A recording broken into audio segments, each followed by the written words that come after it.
Hello and welcome back to another video. In today's video, I'm going to be helping you to evaluate your board strength and your board state to determine whether or not you should level, roll, or do a combination of both.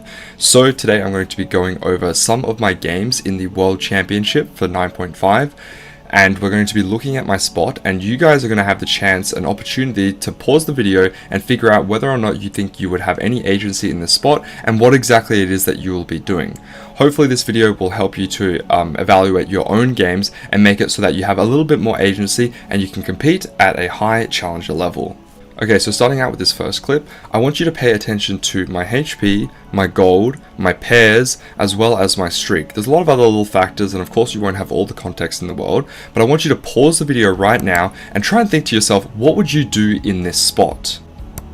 Okay, are you on pause? Have you made a decision? Alright, so I'm going to tell you exactly what I decided to do. I'm going to level here for Demacia because I think it spikes my board a lot. Now, the reason that I'm not rolling, despite the fact that I have a Vel'Koz pair, is because this Vel'Koz is never going to be my strongest board on stage 4. So whilst I could roll a little bit deep here to secure this Vel'Koz too, he's definitely going to be off my board on 4-1. So there's no reason to tank my econ here if I know that I'm just going to be pivoting and rolling back down on 4-1 anyway. And that's exactly what I decided to do. I save a lot of HP going into Wolves, and then I just roll back down for the actual Demacia board, as I don't really want to be playing around Vel'Koz from this spot. Okay, so moving on to this next clip, I want you to pause the video, again, look at all those factors that I mentioned before, and then try and make an educated decision as to what you would do here. Okay, so obviously I don't have enough gold to level, so the only choice I have is whether or not I want to roll. Now, you might be thinking, because I have a Zia 2, that I'm stable enough to sit on this board, but in fact, I can roll down for an Aurelia, maybe tech in Demacia, and then obviously that spikes my board, but most importantly here, I'm looking for that Kai'Sa 2.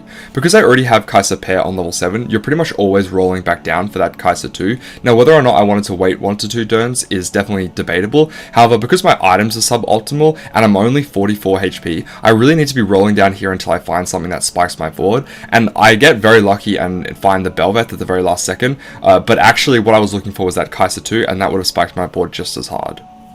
Okay, so in this clip, you can see that I'm stuck on level 7 and I am on a 2 streak. My board is okay, but again, pause the video to determine whether or not you think that you would roll in this clip.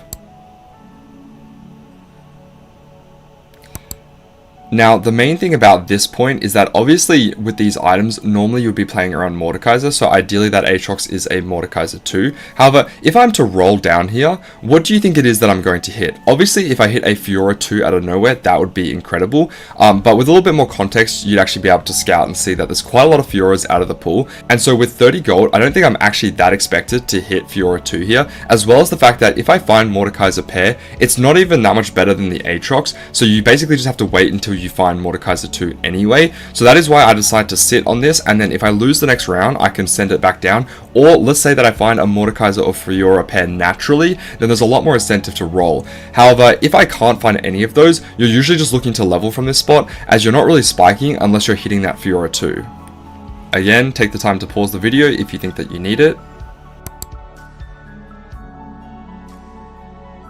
Okay, so if you look at this spot, you can see that I am on a 3 loss, so technically I could go for a 5 loss, but because I'm 50 HP, it's actually quite important that I save a lot of HP here. Now, I don't have that much gold, so obviously, if I didn't have enough gold to hit something that I think would spike my board, then I probably would just have to sack these 2 stages. However, because I know that if I just find 1 Quinn here, I can move those Samira items to Quinn and tech in 5 Demacia, and my board spikes a lot. So that's exactly what I do. I know that on average, if I roll down to 10 gold here, then I should be able to change my board a little bit, and then 2 streak going into neutrals, and then because I have 50 HP, I can roll back down on 4-1 and be in a much more comfortable spot. If I just sat on this board, then there's a good chance that I'm going to be very, very low HP going into stage 4.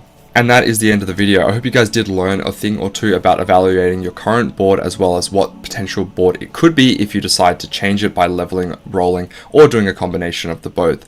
Of course, a big thing is context. Obviously, you didn't get to see me scout before I made my educated decision. Obviously, I knew a lot about all of the other players and what boards they already currently had, but I figured that it would overcomplicate the video, so I didn't want to add in scouting. Maybe I'll do that for another video, or maybe we can talk about it separately. I hope you guys did enjoy. If you want to see more content content related to this, then make sure you hit the subscribe button, as I will be doing more guides, especially leading into the release of set 10. I hope you guys did enjoy, and thank you to everyone for supporting my Worlds run. It was really great to see all of you guys in Twitch chat. If you want to see more of me live, then make sure to follow that Twitch, as I'll be streaming a lot of my TFT content grind. Thank you guys so much for the support, and as always, I look forward to seeing you in the next video. Bye for now.